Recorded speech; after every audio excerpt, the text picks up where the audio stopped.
It began with silence. No great war drums from the stars, no blaring sirens, no final broadcast of defiance. Just silence. Then, fire. The Kaara'Tek came from nowhere. 1,000 ships blackened the sky in less than a day. Their weapons were not bombs, but precise, calculated pulses of energy that erased cities without a whisper. Beijing vanished in 3 seconds. Paris cracked in half. New York simply turned to ash. They called it a demonstration of sovereignty. We called it the end of the world. I wasn't a soldier then. I was a structural engineer, working night shifts on floodwall reinforcements outside Krakow. I remember the last message from the EU Crisis Network. Lay down arms. Do not engage. This is not a winnable conflict. Maybe it wasn't. But someone forgot to tell the guy next to me who started building landmines out of car batteries. Or the old woman 2 blocks down who turned her basement into a radio beacon, looping Mozart and Morse code day and night. Or me, who, within a week, was crawling through sewer lines with 3 others, carrying a pack of C4 and a map made of guesswork. The world didn't end. It just fell, like a man whose knees buckled but never hit the ground.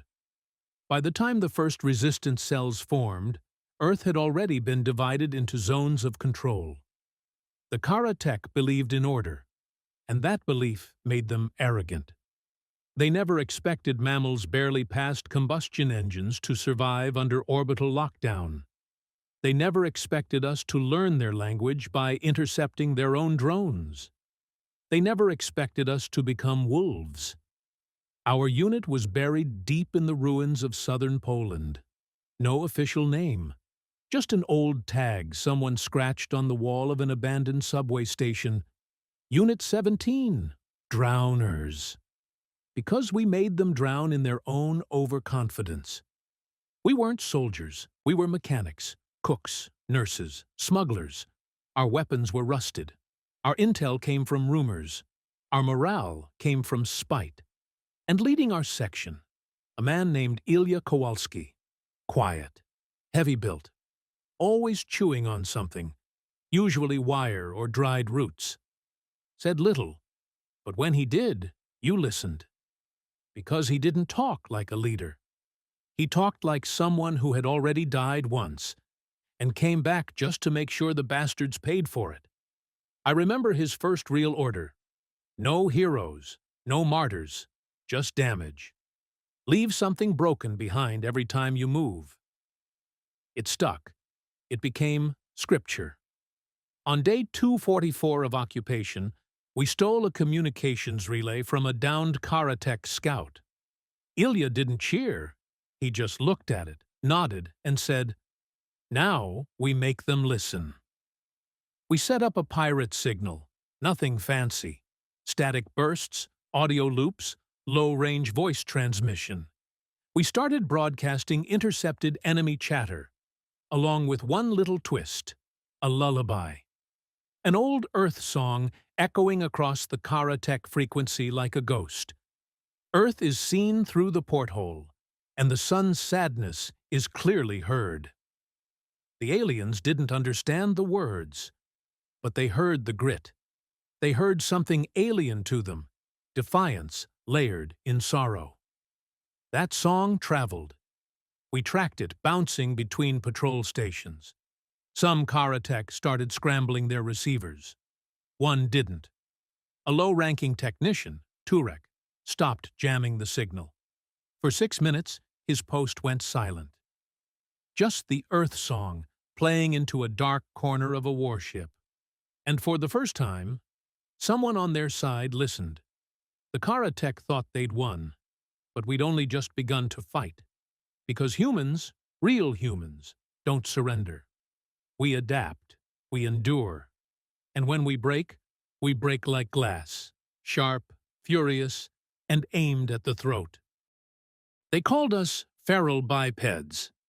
That was the term in Kaara'Tek reports, filed under low-tech resistance threats. They thought we were unsophisticated, primitive, emotionally unstable. They weren't entirely wrong. We had gone feral, but not in the way they meant. We stopped trying to fight them like a traditional army. We couldn't match their weapons, their numbers, their control of the skies. So we fought like shadows, like smoke in a burning room. I remember Ilya standing in front of a rusted-out power substation, covered in soot and blood, after a night raid. He looked at the remains of a Kaara'Tek patrol we had ambushed. Scrap metal, black ichor, some of their tech too mangled to recognize. He said, "They think we're irrational. Let's prove them right." We dismantled their logistics first. Power grids, sabotaged with EMP coils made from microwaves and copper wire. Supply drones, hijacked mid-flight by net guns rigged from fishing cable. We learned how to hack their sensor pulses with AM radio. They had never even considered that frequency range as a vector. We fed them chaos on every channel.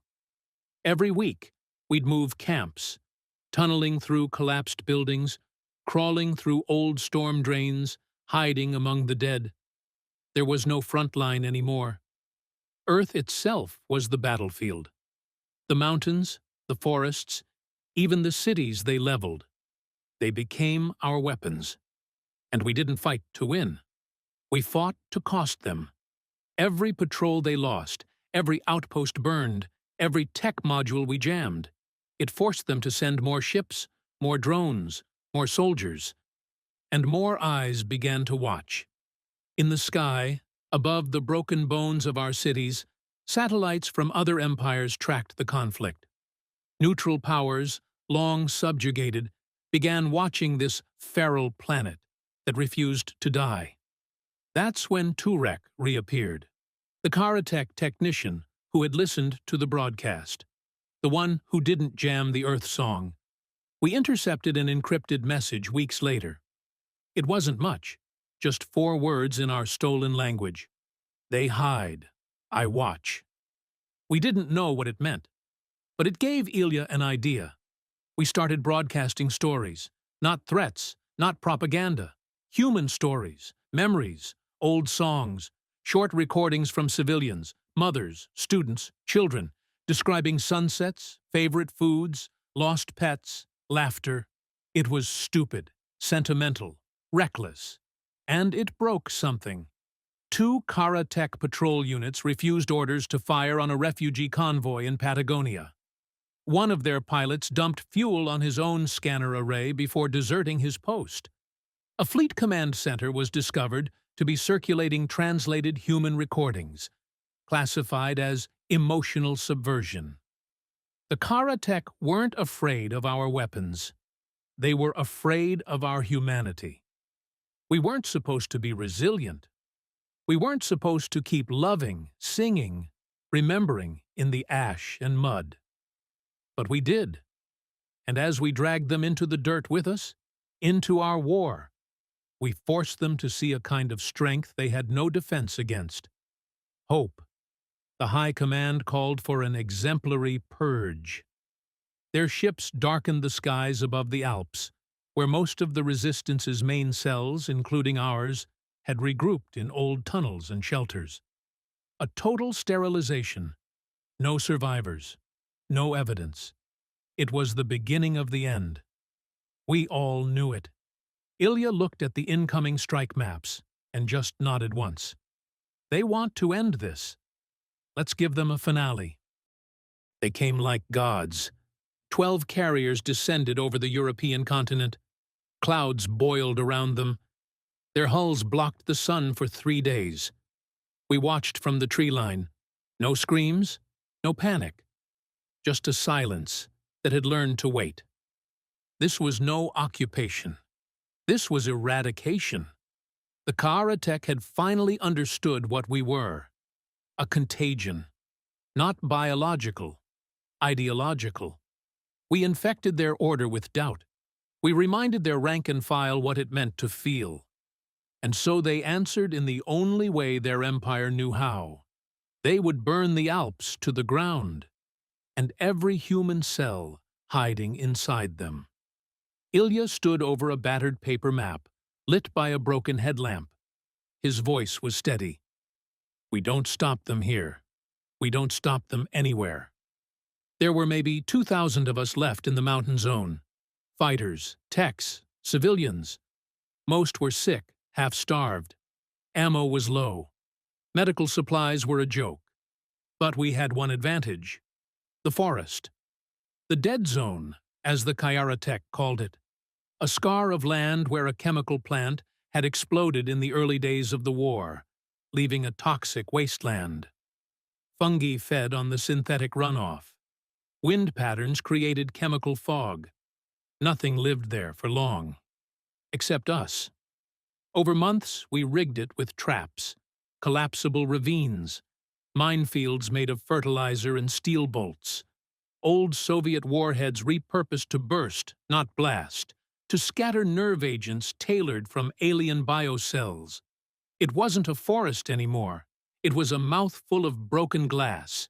When the Kaara'Tek came, they came with full confidence. Dropships, walkers, atmospheric sweepers, thermite drones. They thought they were purging rats. They didn't see the pattern, not until it was too late. We drew them in, unit by unit, flank by flank, using heat signatures to bait their movement. When their sensor grids locked onto our locations, we let them. We wanted them to come close. We wanted them to descend into the kill zone. And then we collapsed the ridgeline. 15 tons of rock. Fumes released from every direction. Tripwires turned into firewalls.